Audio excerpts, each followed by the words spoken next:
پاکستان امریکی سمٹ for democracy نہیں attend کر رہا۔ وزیراعظم عمران خان نے اسلام آباد کے ایک تھنک ٹینک میں خطاب کرتے ہوئے ایسی کیا باتیں کر دی ہیں، اور سب سے ضروری جو افغان کرائسس ہمارے ہمسائے ملک میں چل رہی ہے اس کو او آئی سی کے اجلاس سے مسلم امہ کیسے ٹیکل کرے گی۔ او آئی سی اجلاس جو 19 دسمبر کو اسلام آباد کے شہر میں ہونے جا رہا ہے۔ آئیے ان سب کے بارے میں بات کرتے ہیں، لیکن سب سے پہلے آپ یہ ویڈیو دیکھیے۔ اس بلاکس کے بننے کو روکنے کے لیے پاکستان کو پوری کوشش کرنی چاہیے، کیونکہ ہمیں کسی بلاک کا حصہ نہیں بننا چاہیے۔ پاکستان ہم وہ ملک نہیں چاہتا کہ جو پھنس جائے اسی، جس طرح ہم پچھلی باری حصہ بنے تھے کولڈ وار میں۔ پاکستان کسی بھی سرد جنگ کا حصہ نہیں بنے گا۔ اس سے میرے کچھ سوال اٹھتے ہیں۔ پہلا سوال، کیا اس وقت دنیا میں امریکہ اور چائنا کے بیچ میں سرد جنگ جاری ہے؟ اگر ایک ملک کا وزیر اعظم، اگر پاکستان کا وزیر اعظم عمران خان اس طرح کا بیان دے رہا ہے تو کیا اس چیز کو ہمیں سیریسلی لینا شروع کر دینا چاہیے؟ The Cold War between the United States and China۔ Summit for democracy, Pakistan نے سمٹ فار ڈیموکریسی سے معذرت کن الفاظ میں کی، یہ بہت جاننا ضروری ہے۔ سب سے پہلے وہ کہتے ہیں کہ we are thankful to the United States for the invitation۔ ہم اس دعوت نامے کے لیے شکریہ ادا کرتے ہیں۔ پاکستان ایک فنکشننگ ڈیموکریسی ہے، ایک آزاد عدلیہ اور فری میڈیا کے ساتھ۔ کہتے ہیں کہ ہم نے یو ایس کے ساتھ اپنے پارٹنرشپ اور ٹائز کو ہمیشہ ویلیو کیا ہے اور چاہتے ہیں کہ یہ مضبوط تر ہوتی رہے۔ لیکن سمٹ فار ڈیموکریسی جیسے کسی ایونٹ کے متعلق ہم مستقبل میں ایک صحیح وقت کے اوپر بات کریں گے۔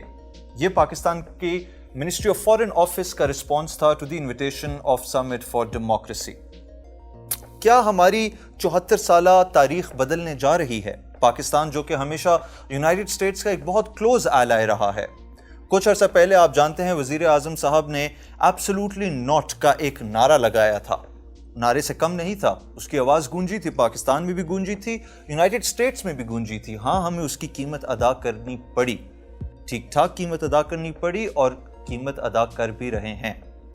اس سمٹ فار ڈیموکریسی کیا کر رہی ہے؟ کیا یہ دنیا کو دو حصوں میں بانٹ نہیں رہی؟ Unifying democracies of course wonderful, لیکن صرف وہ ممالک جن کو یونائٹڈ اسٹیٹس پسند کرتا ہے اپنا ایک بلاک بنا رہے ہیں، اور وہ ممالک جن کے ساتھ یونائٹڈ اسٹیٹس کے کچھ بھی مسائل ہیں، کیا وہ سیکنڈ کلاس سٹیزنز ہیں دنیا میں؟ اگر آپ کو یاد ہو، جب وار آن ٹیرر شروع ہوئی تھی تو جارج بش نے کہا تھا یا آپ ہمارے ساتھ ہیں یا آپ ہمارے خلاف ہیں۔ کیا جو بائیڈن بھی کچھ اسی طرح کا کام کرنے جا رہے ہیں سمٹ فار ڈیموکریسی کے حوالے سے؟ پاکستان نے نہ جانے سے کچھ چیزیں ظاہر کر دی ہیں کہ وہ کھل کے چائنا کی سائیڈ لے رہا ہے انٹرنیشنل پولیٹکس میں۔ ہاں، وزیر اعظم صاحب نے کہا کہ ہم کسی بھی بلاک کا حصہ نہیں بنیں گے، لیکن کچھ باتیں نہ کر بھی ظاہر ہو جاتی ہیں، مثلاً کہ پاکستان یونائٹڈ اسٹیٹس کے تعلقات اب جو بائیڈن نے ابھی تک عمران خان سے ایک دفعہ بھی بات نہیں کی۔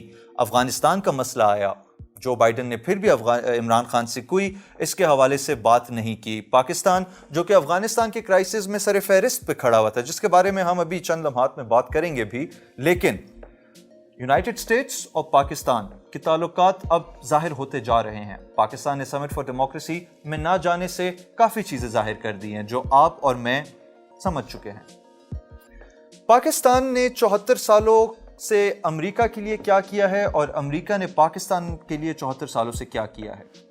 پاکستان نے ریمن ڈیوس پکڑا، یونائٹڈ اسٹیٹس کو واپس دے دیا۔ یونائٹڈ اسٹیٹس نے ڈاکٹر عافیہ صدیقی کو ابھی تک پاکستان واپس نہیں بھیجا۔ یونائٹڈ اسٹیٹس نے ڈرون سٹرائکس کیے، کیری لوگر بلز جیسے پروپوزلز دیے پاکستان کو۔ پاکستان نے 80,000 جانیں قربان کی یونائٹڈ اسٹیٹس کی وار آف ٹیرر کے لیے، انفراسٹرکچر اپنا کھویا، لیکن اس کے بعد ہمیں کیا ملا؟ Safe haven for terrorists. اس طرح کی چیزیں ختم ہونے کا وقت آ چکا تھا، اس طرح کی چیزیں ختم ہونے کا وقت آ گیا ہے۔ پاکستان اب اپنے آہستہ آہستہ پیروں پہ کھڑا ہونا شروع ہو گیا ہے اس ریجن میں ایز اے ریجنل پاور۔ اس کے ساتھ ہی بڑھتے ہیں دوسری بڑی خبر کی جانب، دی افغان کرائسس۔ تو افغان کرائسس ہے کیا؟ کیوں شروع ہوئی؟ کون اس کا ذمہ دار ہے؟ یونائٹڈ نیشنز کیا کہہ رہا ہے اس معاملے میں؟ او آئی سی کا جو اجلاس ہونے لگا ہے اس کے آبجیکٹیوز کیا ہیں؟ اور سب سے بڑھ کر پاکستان نے ابھی تک افغانستان کے لیے کیا کیا ہے؟ تو جناب، افغان کرائسس شروع ہوئی 15 اگست 2021 کے بعد، جب طالبان نے کابل کا ٹیک اوور کر لیا اور یو ایس افغانستان چھوڑ کے بھاگ گیا۔ انٹرنیشنل آرگنائزیشنز جو افغانستان میں کام کر رہی تھیں وہ بھی ساتھ میں ہی کام کرنا چھوڑ گئیں۔